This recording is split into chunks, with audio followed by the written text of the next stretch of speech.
Hello and welcome to Mississippi Insight. I'm Byron Brown. Thank you for joining us.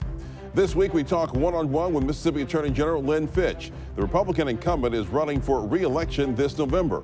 We had a lot to talk about, including abortion policy, campaign finance investigations, gun violence, her political ambitions, and more. It's an in-depth discussion that you'll only find on WJTV in Mississippi Insight. Lynn Fitch has had a place in the national spotlight ever since she led the state's fight to overturn Roe v. Wade in the U.S. Supreme Court.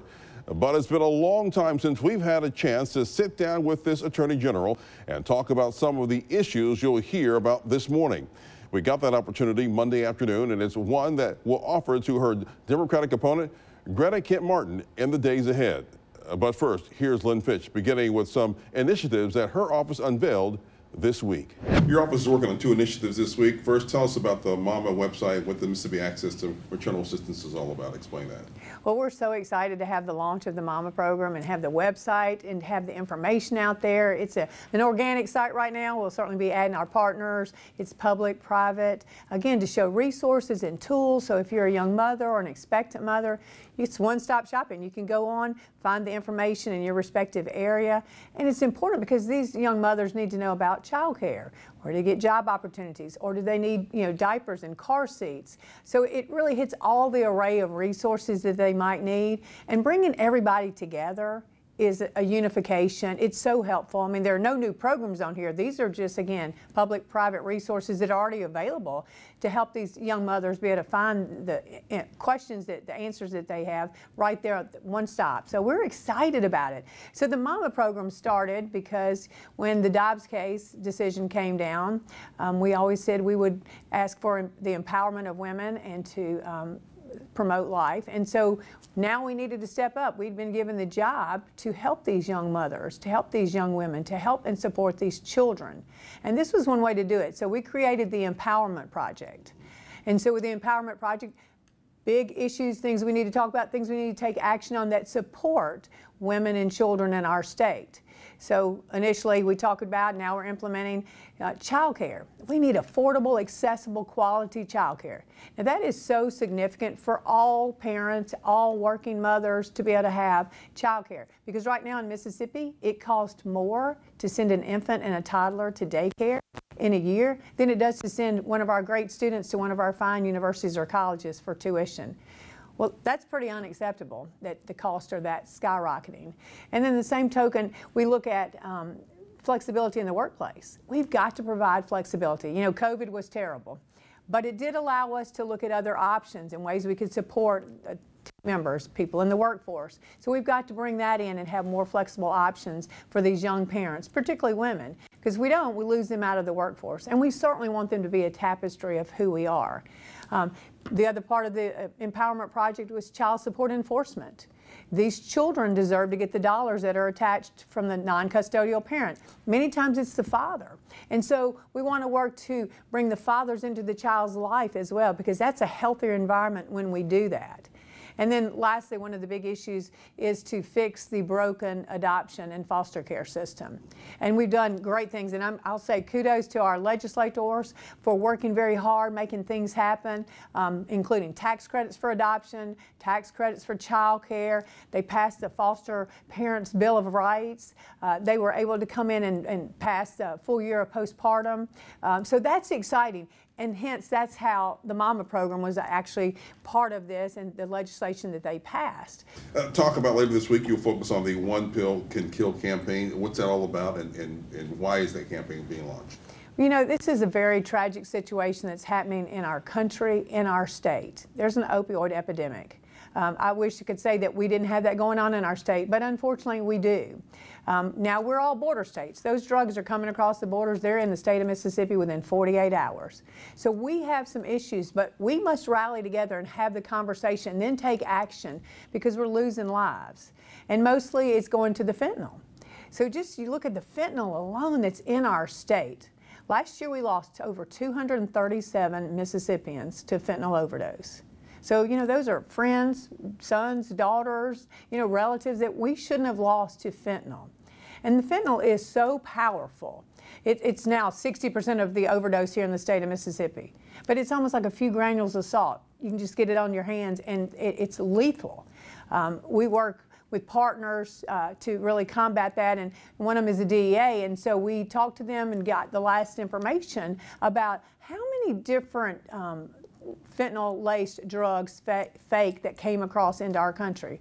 Last year, 58 million pills were seized by the DEA, and 13,000 pounds of fentanyl powder. Now, that is significant because those are enough doses to kill every American. So, we know it's coming across. We've got to stop it. We've got to have the outreach, the conversation about what's happening in our state. So, working together, launching off this initiative on One Pill Can Kill. Again, outreach. So here's what we're going to do. It's like two big areas to focus on with our One Pill Can Kill. Certainly with partners, with the DEA, NBN, everyone that can on board to be involved. And again, getting the messaging out that, again, we're stronger if we can combat this opioid epidemic. So one of the things we're doing already, we created the Fentanyl Task Force. We've been able to train over 100 law enforcement officers to understand about the fentanyl investigations. What do you do? How do you proceed? Because again, we're going to go after those criminals, the ones that have been selling, so we got to prosecute them. So our investigations have to be top of the top.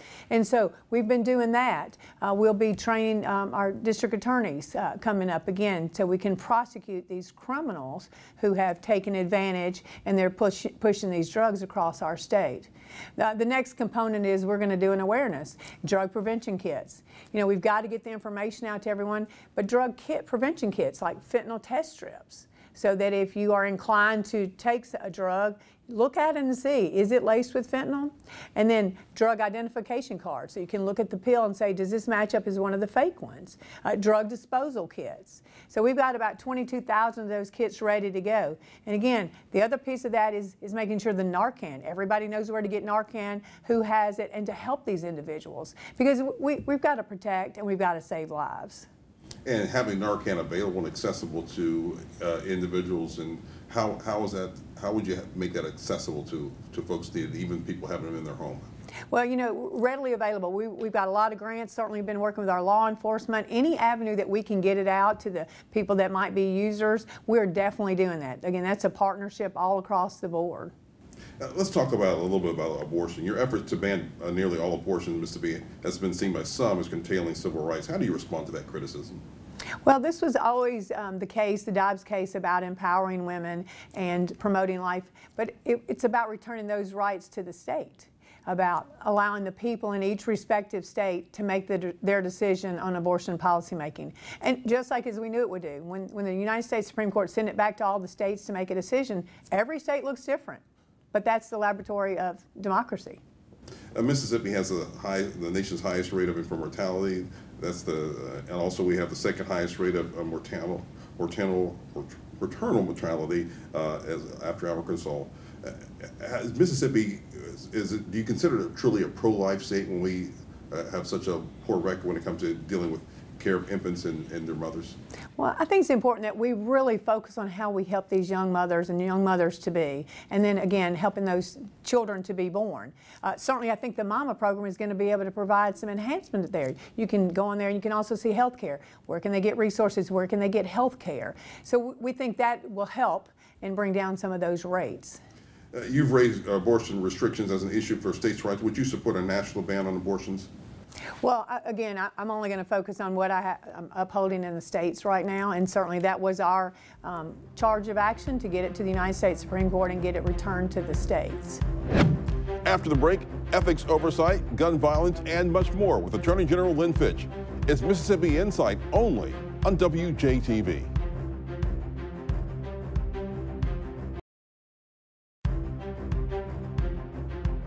Can you explain your decision not to pursue a campaign finance investigation against Chris McDaniels and what influenced that decision?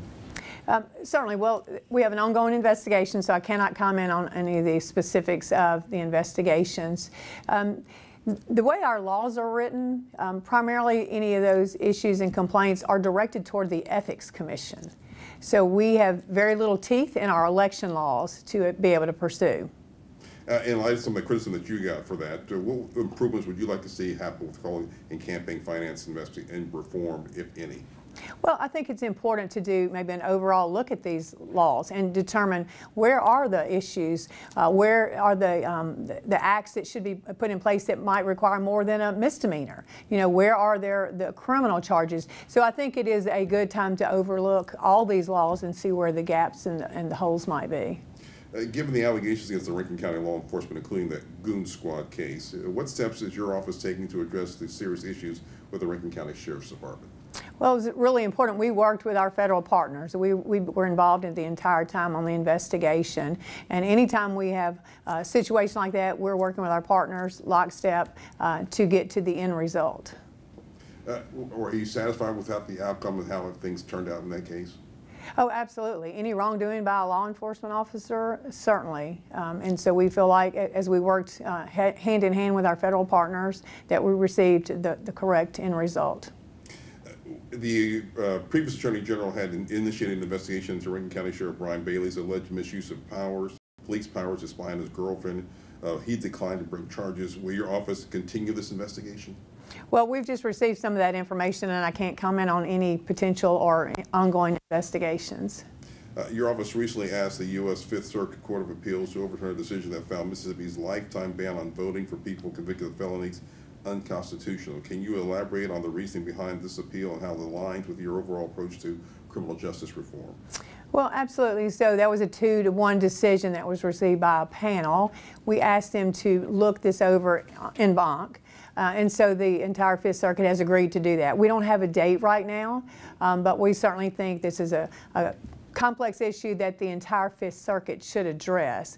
And so as they do that, we'll be waiting to prepare our appeal and our argument in that case. In the meantime, it certainly stays the decision by the panel.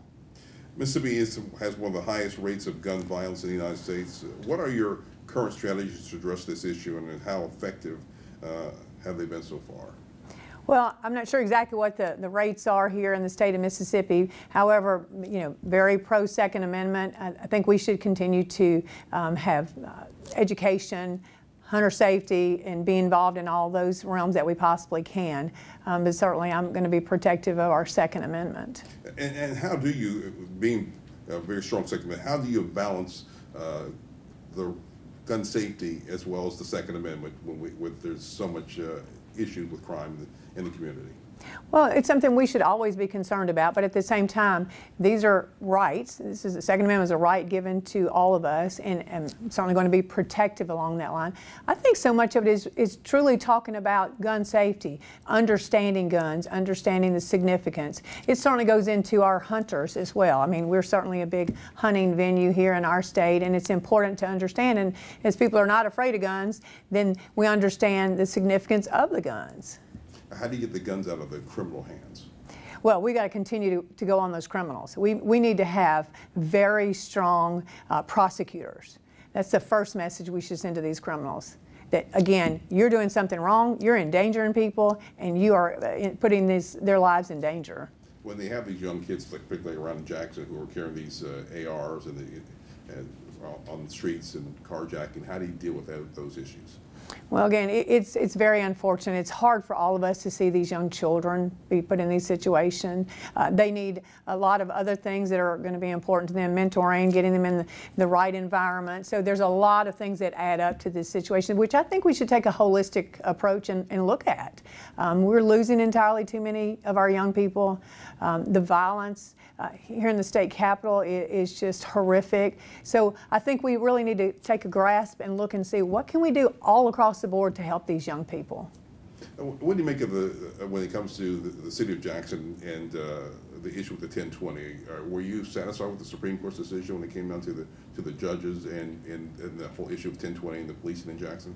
Well, we certainly argued that case and felt like it was well reasoned, and yes, we were pleased. And certainly, again, it's all about how we are protective, how do we take care of our individuals that are here in the capital city, our people that come into the capital city. So again, we've got to be moving forcefully. We've got to be protective. Are there any plans to introduce new legislation or initiatives aimed at reducing gun violence, and if you could, any details on that? You know, we're working on our legislative package right now, which provides a lot of different areas to look at in the criminal aspect. And I'll tell you one that's a big one that we're going to continue to ask for more legislation, and it's our cyber criminals. Our cyber criminals are going after our children, our elderly, our businesses. I mean, the child exploitation is out of control. And so, yes, you're going to see more push from us, particularly along those lines, because the harm that's happening to our children, being exploited, human trafficking that's going on, the things that they are doing to our children on these sites and allowing pedophiles and predators to get on there with these children, again, unacceptable. So we need more opportunities to go after them.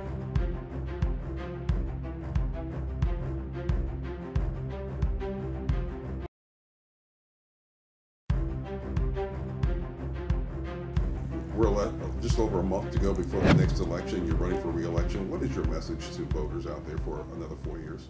Well, I'm excited, and I've been very honored and very humbled to serve in this position for 4 years. I work with an amazing team, with partners. We've had so many wonderful successes as we protect, and we act as the true guardians of the rule of law for the state of Mississippi. So I would certainly ask that I could serve with my team for another 4 years. After 4 years of AG, is there any ambition or aspiration to run for a higher office or do something different? Well, my focus is certainly on this office and the things that we've done and what we continue to do in the future. Anything else you want to add? Well, I just want to talk a little bit about human trafficking. As we were talking about the child exploitation and the things that are happening in our state that involve human trafficking, it's real. That was something that I said early on, if I were elected, we'd work on human trafficking. Well, we put together an amazing team, again, partners, federal, state, and we've trained over 300 law enforcement officers to be certified in human trafficking. We've done over 40 multi-jurisdictional operations across our state. We've been able to arrest over 60 of these predators, and at the same time, we've been able to rescue over 200 in our state. So it's real here, and 15 of those were little children. So our goal is to go in and to rescue these individuals, get them to a place where they're comfortable. You know, we have people on board that are sexual assault nurses, counselors, advocates. Again, it is happening, it's real. Over 50% are trafficked by someone that they loved and trusted. So again, it adds into this criminal element, and you see the cyber plays in such a huge part. But we're fighting with the Be the Solution initiative, and I'm grateful for all the people, the partners that have stepped up to allow us to rescue this many individuals. Are you hopeful that over the next couple of years that where Mississippi is today will be much improved in the next couple of years when it comes to crime and other issues that we're seeing, particularly in most of our cities? Absolutely. I'm very optimistic, very positive, because the things that we're doing in Mississippi, we recognize these are issues, that these are challenges, and we're going after them. You know, we're trying to make a difference, whether it's the rules, the laws, the policies, and specifically working together. I think that sends such a strong message that you see all the law enforcement working together. That sends a sign to our these criminals. Hey, these people in the law enforcement, they mean business. These prosecutors mean business. They're going to come after us. So everyone's getting on one page now. There's more consensus and division now. Absolutely. And how are you able to get that everybody working together? Just talking about what we are challenged with, and again, how everybody plays a part to the whole. And as everyone's worked together, you can see in all the multi-jurisdictional operations we do together, we're arresting those folks, we're rescuing people, we're saving children. And so it's very rewarding to do that and know that you're making a difference, that you could actually save a person's life that day when you go out and do an operation. Or as we share information, we're helping one another. Each branch is being helped to, you know, save those individuals. Are there enough resources for our law enforcement and for our attorneys to do the jobs that they need, or is there a need for more resources? Well, absolutely there's a need for more resources, because the criminal element's out of control. So we could always use more folks to be prosecuting, to be investigating these crimes, to take these predators off the street. We try to stay at the very cutting edge on all the things that are important, resources, tools, learning, things that we can do along those lines that, again, help us go after these criminals, help us prosecute them, and then put them in jail. Do we have enough jail space, or is jail the way we need to do that, or are there other ways to penalize some of these criminals that we're dealing with? Well, the ones that we're talking about, what they're doing, their actions are horrific. You know, they need to be in jail. They have done terrible things to children, terrible things to adults. And so, again, I don't see any turnaround for them right now. It's really sending a strong message that we intend to prosecute you and we intend to put you in jail. Anything else you want to add? Oh, that's good. Thank you.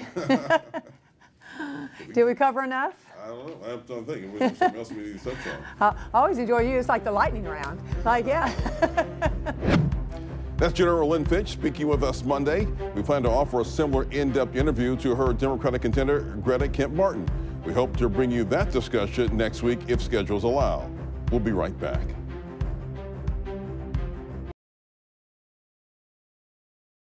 Big thanks to Attorney General Lynn Fitch for joining us this week. We'll be back next weekend with more of the political and current affairs coverage that you demand. I'm Byron Brown from all of us here at 12 News. Make it a great weekend.